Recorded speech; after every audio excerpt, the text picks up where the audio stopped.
तीर्थानाम स्रोत साम गंगा समुद्रा सरसाम हम आयुधानाम धनुरम त्रिपुरग्नो धनुषम ताम। ये श्लोक भी श्रीमद् भागवत अंतर्गत एकादश स्कंद से लिया गया है, जब योगेश्वर प्रभु श्री कृष्ण उद्धव जी से कहते हैं अपने रूप के विषय में। उद्धव जी ने प्रश्न किया होगा, तो अपने रूप के विषय में बताते हुए योगेश्वर श्री कृष्ण ने इस श्लोक का उच्चारण किया। तो श्लोक का अर्थ है कि मैं तीर्थ और नदियों में गंगा हूं, तीर्थानाम स्रोत साम गंगा, जलाशयों में समुद्र हूं, समुद्रा सरसाम हम, अस्त्र शस्त्रों में धनुष, आयुधानाम धनुरहम, और धनुर्धरों में सर्वश्रेष्ठ त्रिपुरारी शंकर हूं, त्रिपुरग्नो धनुषम ताम। कितनी सुंदर, कितनी अच्छी बात कही है कि वो जो धनुर्धरों में जो सर्वश्रेष्ठ त्रिपुरारी शंकर है वो भी मैं ही हूं। अब ऐसे बचा क्या? हर जगह तो वही है, हर सर्वश्रेष्ठ वही है, हर सुंदर, परम सुंदर, सर्वोच्च वही तो है। तो हर दृष्टि से समझ जाना चाहिए कि भैया जो भी है अंतिम सत्य बस वे ही हैं, वे ही हैं, वे ही हैं। परम पूजनीय, परम करुणावान, परम शक्तिशाली, सर्वव्यापी मेरे श्री बांके बिहारी, तो उनको मेरा परम दंडवत प्रणाम। और तत्पश्चात इस सहज ज्ञान के सत्संग के इच्छुक सहयात्रियों को भी मेरा नमन। प्रभु जी, गत सत्संग में चर्चा हुई कि दिशा परिवर्तित करेंगे और करने जा रहे हैं इस सत्संग में। कदापि इस परिवर्तित दिशा में जो मोड़ लिया है इस सत्संग में, कदापि इसी सत्संग तक सीमित होगा, क्योंकि ये बड़ा विचित्र विषय है, बड़ा विशेष विषय है, और प्रयत्न करेंगे कि इस विषय को इसी सत्संग में समाप्त कर दें और आने वाले सत्संग में फिर एक नई दिशा पे अपन अग्रसर होंगे। तो आइए प्रारंभ करें आज का सत्संग। और सत्संग का मुख्य विषय है कि इस मनुष्य जीवन को पाकर जब हमारे समक्ष या हमारे सामने एक ऐसा समय आता है जब दो ही मार्ग दिखते हैं, दो ही विकल्प हों, दो ही रास्ते हों, और आपको उनमें से एक का चयन करना पड़े, चुनना पड़े, या हमारे सामने एक ऐसा समय आएगा जब दोनों में से एक ही मार्ग का चयन करना होगा, तो क्या हम करेंगे या कौन सा मार्ग हमें चयन करना चाहिए? मालूम है कि एक समय ऐसा आएगा कि जब आपको निर्णय लेना पड़ेगा, होता है ना कई बार, या कई बार अकस्मात आ जाता है आपके सामने। तो ये उसी विषय में आज के सत्संग का जो ज्ञान मोती लिया है प्रभु जी, वो अपने एक अति प्रिय सम्मानित गुरु संत अब्दुल रहीम खान खाना की खुली तिजोरी से लिया है। बस यहाँ ये बात एक बार और कहना चाहता हूं कि जैसे भारत में एक समय निकला हुआ संसार का सबसे कीमती रत्न हीरा कोहिनूर था, यह है, आज भी हो सकता है, और कदापि दूसरे नंबर पे, या शायद हो सकता है उसके सीरियल वाइज थोड़ा नीचे हो, हैदराबाद के जो निजाम थे उनके पास जैकब डायमंड था, जो बड़ा बेशकीमती हीरा था। और ऐसा कहते हैं कि उसको वो पेपर वेट की तरह यूज किया करते थे। नहीं पता था क्या है, और पता भी होगा तो उसकी जो उसकी कीमत थी उनकी दृष्टि में कुछ नहीं थी। वैसे ही वैसे हम अपने जीवन में अच्छे हीरों का जो संदेश होता है, श्लोकों का, दोहों का, शिक्षाओं का, वो हीरो होते हैं, उनका कीमत हम समझते नहीं। तो हैदराबाद के निजाम जो थे वो जैकब डायमंड को पेपर वेट की तरह रखते थे। And recently I read that the latest SUV by Rolls-Royce named Cullinan, it was named after a beautiful, expensive, rare piece of diamond mined in South Africa. ऐसा कहते हैं कि जो रोल्स रॉयस गाड़ी है उसने जो नई एसयूवी है उसका नाम कलेनन रखा है after the diamond which was mind in south Africa. तो इस दुनिया में सैकड़ों ऐसे बेशकीमती रत्न, हीरे, मोती, पन्ने, माणिक इत्यादि हैं, और ये सारे भी अगर एक बड़ी पोटली में इकट्ठे कर दिए जाएं तो ये सब मिलाकर भी एक कूड़े कचरे के ढेर के अलावा कुछ भी नहीं होंगे।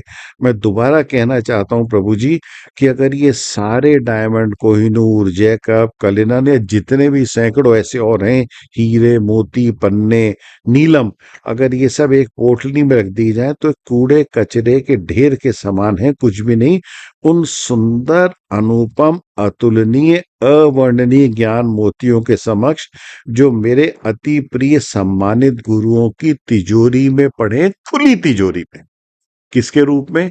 दोहों के रूप में, श्लोकों के रूप में, अच्छे साहित्य के रूप में, कथाओं के रूप में, उनके संदेश के रूप में। और वहां प्रभु जी उस तिजोरी में कोई भी ताला नहीं है, जहां कोई मूल्य या कीमत भी नहीं लिखी गई है उनकी, जो सबके लिए खुली है, जो चाहे ले जाएं, जितना चाहे ले जाएं। और सबसे आश्चर्य की बात है कि मूर्ख या मूढ़ जीव लाखों करोड़ों की रकम देकर या सालों की मेहनत कर पैसा जोड़कर ये रत्न, ये हीरे जवाहरात खरीदता है और अंत तो गतवा यहीं छोड़कर चला जाता है।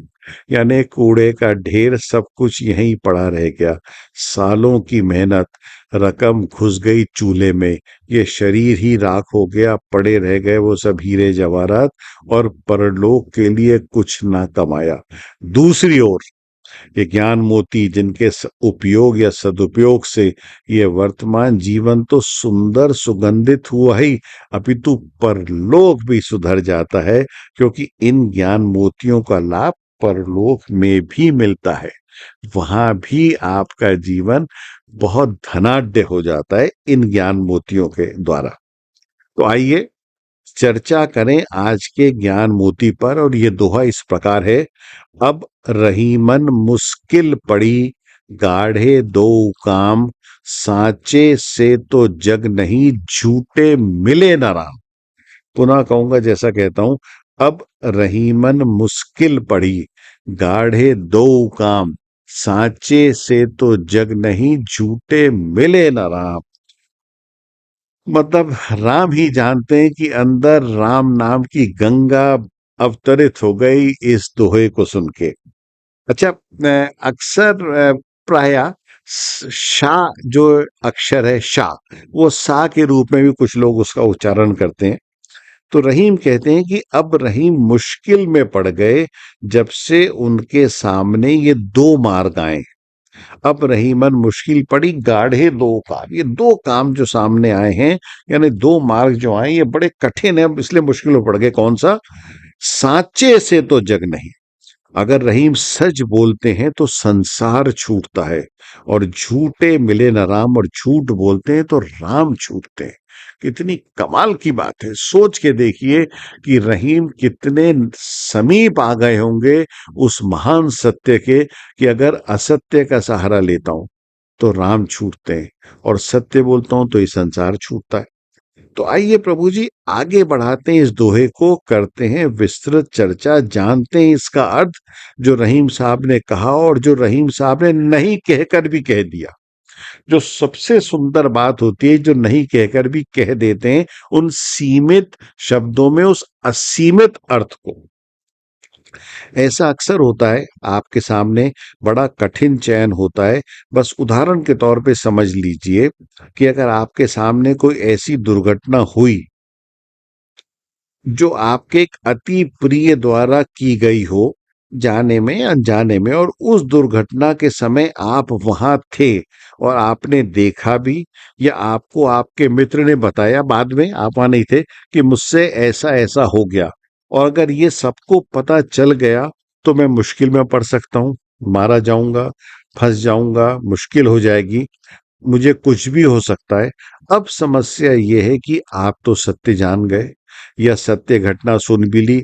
अब आपको अगर बुलाया जाए साक्षी के रूप में या गवाह के रूप में, तो आप क्या कहोगे?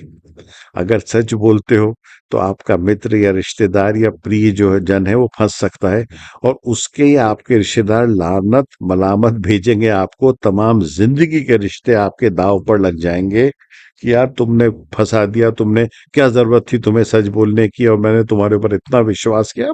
कुछ भी आप कर दो। और अगर झूठी गवाही देते हो, झूठ बोलते हो, तो वो गरीब जो मरा या जो अधमरा हुआ या जिसके साथ हानि हुई या जिसके साथ मुश्किल हुई, जिसको कष्ट हुआ, सारे जीवन का उसके जिम्मे का कष्ट आपके ऊपर आएगा, आपकी आत्मा पे बोझ बनेगा। और राम आपसे छूट जाते हैं, रूठ जाते हैं, क्योंकि आपने असत्य कहा। दूसरे उदाहरण में कल्पना कीजिए कि आपने अपने एक अति प्रिय को या एक अति निकट को एक असभ्य अशोभनीय अवस्था में देख लिया, और उसको ये पता लग भी गया कि आपने उसको देख लिया, और उसने कहा कि भैया मेरे घर में मत बताना। अब अगर आप नहीं बताते तो आपको मालूम है कि वो गलत मार्ग पे है, उसकी हानि होती चली जाएगी, नुकसान होता चला जाएगा। अगर आप बताते हो तो उससे आपके संबंध समाप्त होते हैं, उसके भी, और उसके संबंध अपने घर में भी समस्या बढ़ती है। तो आपके सच बोलने से समस्या ही समस्या हुई, और अगर सच नहीं बोलते तो भयंकर नुकसान हो जाएगा। किसको? आपके मित्र को, आपके प्रिय को, जिसके आप हितैषी हो, और अंततोगत्वा उसके घर वालों को भी। जैसे किसी को जुए खेलने की आदत पड़ गई, किसी को शराब पीने की आदत पड़ गई, किसी को कुछ भी करने की आदत पड़ गई।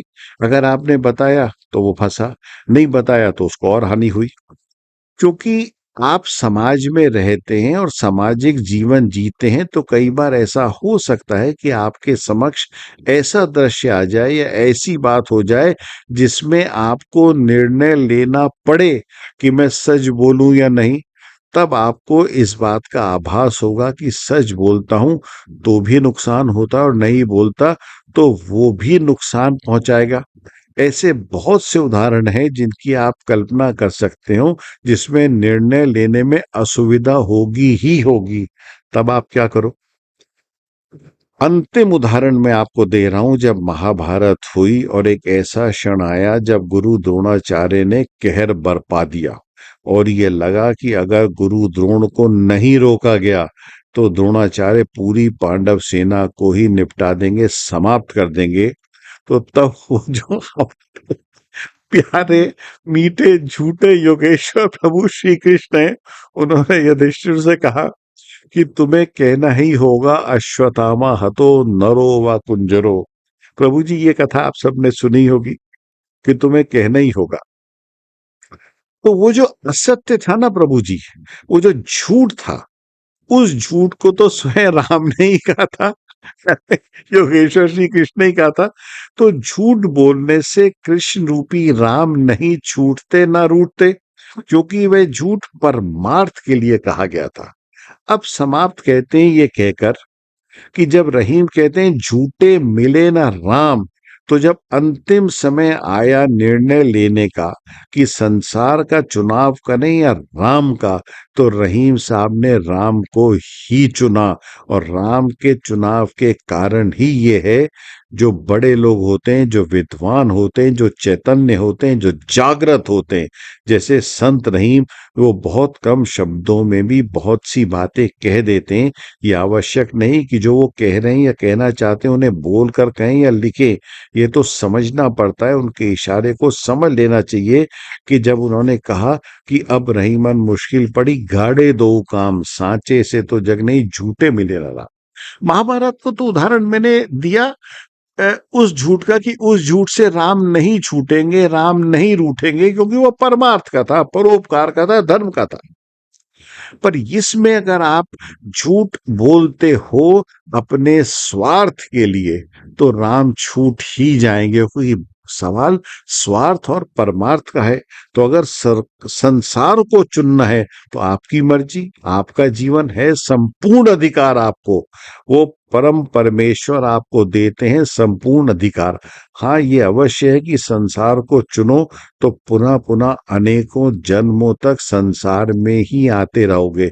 पर जब संत रहीम कहते हैं कि झूठे मिले ना राम, तो अर्थ साफ है कि राम अगर मिल गए तो बस उनकी अयोध्यापुरी में सदा के लिए बस जाओगे, यानी परलोक होगा मोक्ष, और सदा सदा के लिए वैकुंठ में प्रभु के चरणों में वास हो जाएगा। और संत रहीम ने जीवन के सबसे महत्वपूर्ण समय राम को ही चुना। आशा है प्रभु जी आप समझ गए होंगे कि परमार्थ के लिए, परोपकार के लिए, विवेक पूर्वक धर्म के निर्वाह के लिए संसार को चुना जा सकता है, यानी झूठ भी बोला जा सकता है, जैसा कुरुक्षेत्र का उदाहरण दिया। ये मेरी निजी राय। पर स्वार्थ के लिए, वासना पूर्ति के लिए, अधर्म के लिए संसार का चयन करना यानी जन्मों जन्मों तक मरना। तो जब मुक्ति का चयन करना हो, आध्यात्मिकता का चयन करना हो, धर्म का चयन करना हो, तो मर्यादा पुरुषोत्तम प्रभु श्री राम को ही चुनना होगा। बिहारी जी की कृपा से अगले सहज ज्ञान के सत्संग में एक नए पथ पर अग्रसर होंगे। बोलो राधा प्रिय श्री वृंदावन बिहारी लाल की जय।